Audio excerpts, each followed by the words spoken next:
Okay, hello guys. So good eve tayo. So meron tayo dito guys na Acer. Ayan. So before tayo mag-start guys, so kung bago pa kayo sa channel ko guys, don't forget to subscribe and like and share this video guys. At malaking impact to guys, at malaking impact din yung inyong pag-subscribe.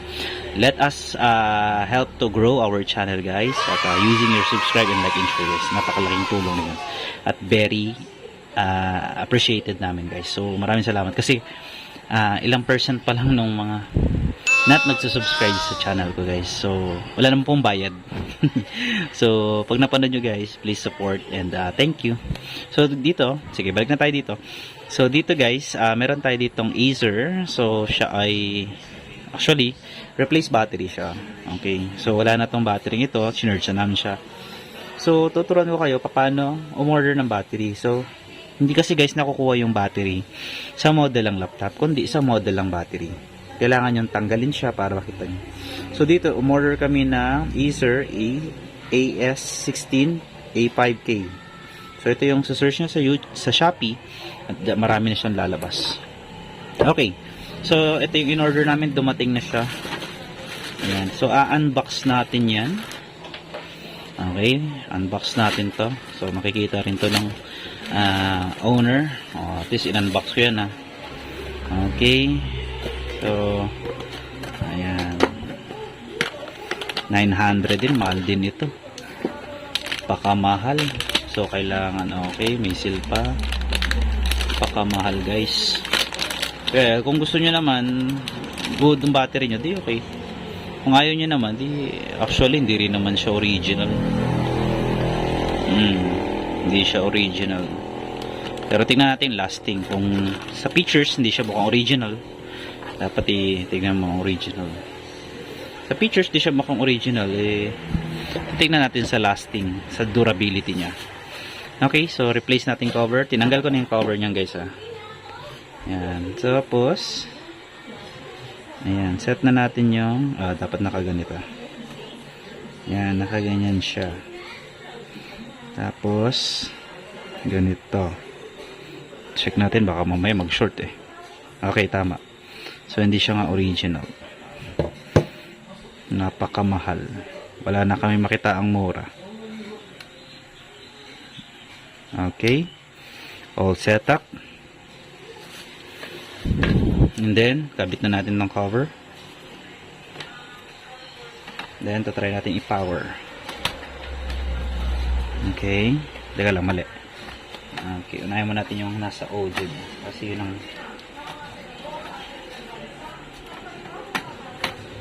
yan.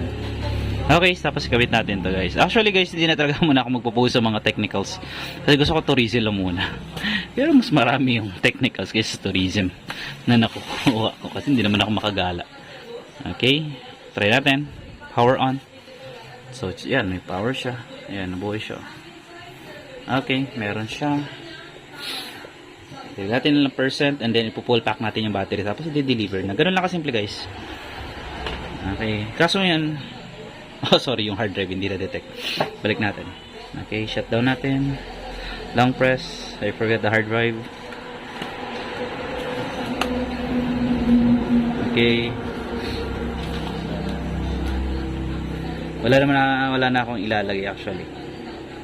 So pwede ko na siyang i-lock. So na-test ko na yung battery. Gumana naman, nag-power naman siya. Ayan, tapos yan. Walang memory yan guys kung gusto nyo mag-additional na memory, pwede kayo mag-upgrade. Built-in po ang memory nyan. Power on natin.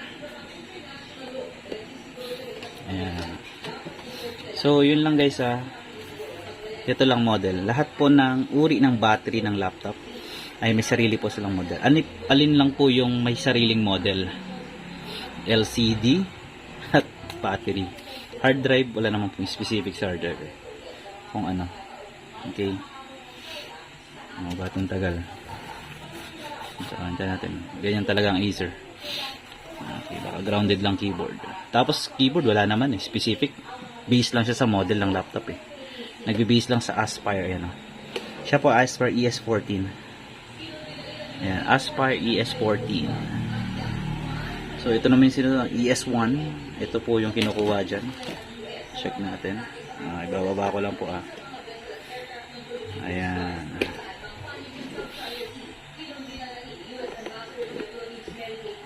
Ito yung tinitignan dyan Aspire E. Ito naman ang kukunin yung model. ES1 4342.